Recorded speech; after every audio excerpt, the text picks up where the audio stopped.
Preserved lemons are used widely in North African and Middle Eastern dishes, and they bring a really unique flavour to your cooking. And surprisingly, they're easy to make. Now, I've got some lemons that have been boiling for about 5 minutes. I've removed them from the heat and now they're cool enough to handle. Now, what I'm going to do is trim the end of the lemon, about 3 centimetres from the base, just so that I've got a nice flat base to work with, just like that. So I'm going to cut the lemon into quarters, but instead of cutting it the whole way through, I'm going to cut it about 2/3 of the way down the lemon, just so the lemon stays together.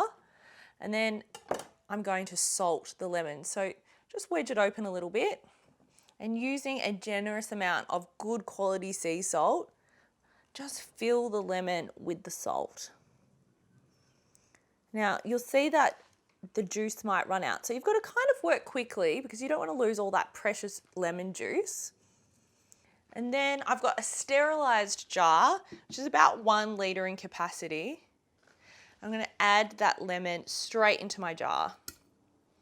I'm going to repeat that process with the remaining lemons. But I've created a recipe on coles.com.au, which is a roast chicken, preserved lemon and chickpea pilaf, which I think works so nicely. I think preserved lemons make a really nice gift. So you can decorate your jar, if you're so inclined, with some nice spices, just to make the preserved lemons look really pretty.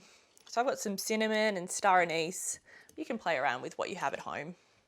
So once you've filled the jar, put some extra salt in there, so that the salt is going to just ignite that preserving process. And then top up your jar with some freshly squeezed lemon juice. But do leave an air gap between the lemons and the lid.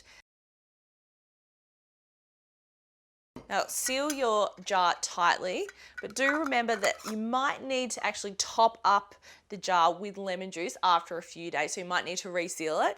And also, every few days, shake the jar just carefully so that you're redistributing the salt and so that it evenly preserves. It will take at least 4 weeks for your lemons to preserve, so do date them and pop them in your pantry.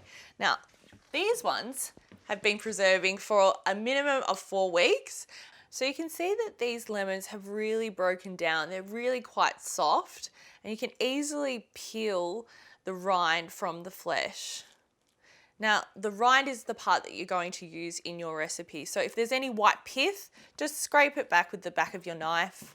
But these are now ready to be used in your recipe, say a tagine or a pilaf or any sort of Middle Eastern dish that inspires you. So you just chop it up and that's ready to use in your recipe.